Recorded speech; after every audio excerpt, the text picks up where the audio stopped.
एक सुबह मूंगली बेचैनी के साथ जागा। शेरू खतरनाक शेर ने उसे सख्त वार्निंग दी थी और मूंगली उसके बारे में सोचता ही रहा।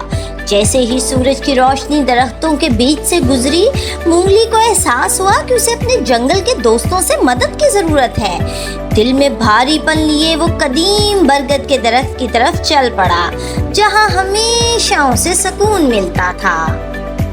बड़े बरगद के दरख्त के नीचे मूंगली ने अपने दोस्तों को बुलाया। भालू, समझदार पुराना रीछ और बागी, तेज और होशियार तेंदुआ। मूंगली ने उन्हें शेरू की धमकी के बारे में बताया। भालू ने गौर से सुना और आराम से मशवरा दिया, जबकि बागी ने अपनी दुम हिलाई और बेसब्री से कहा, शेरू सिर्फ एक गुंडा है जो समझता है कि वो जंगल का मालिक है। वो तीनों ने मिलकर अगले कदम के बारे में बात की। इसी वक्त बंदरों का एक गिरोह दरख्तों से झूलते हुए नीचे आया।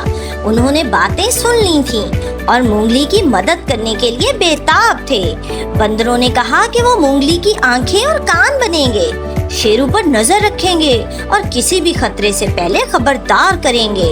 उनकी शोखी भरी बातों से मूंगली के चेहरे पर मुस्कुराहट आ गई और उसे उम्मीद महसूस होने लगी कि वो अकेला नहीं है। मूंगली ने दिन भालू और बागी के साथ तरबियत में गुजारा।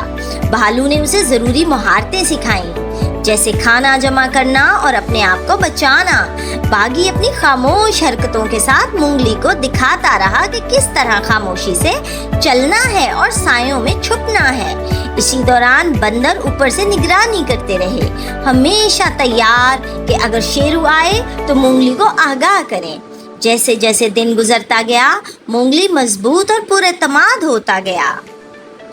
उस रात मूंगली सितारों के नीचे लेटा, जंगल की आवाजें सुनते हुए, पत्तों की सरसराहट, जानवरों की दूर की आवाजें और बहती हुई नदी की आवाज। उसे यूं लगा जैसे जंगल उससे बात कर रहा हो, दिल में सुकून और मकसद के साथ। मूंगली ने खुद से वादा किया कि वो अपने जंगल, अपने घर की हिफाजत करेगा, चाहे कुछ भी हो जाए।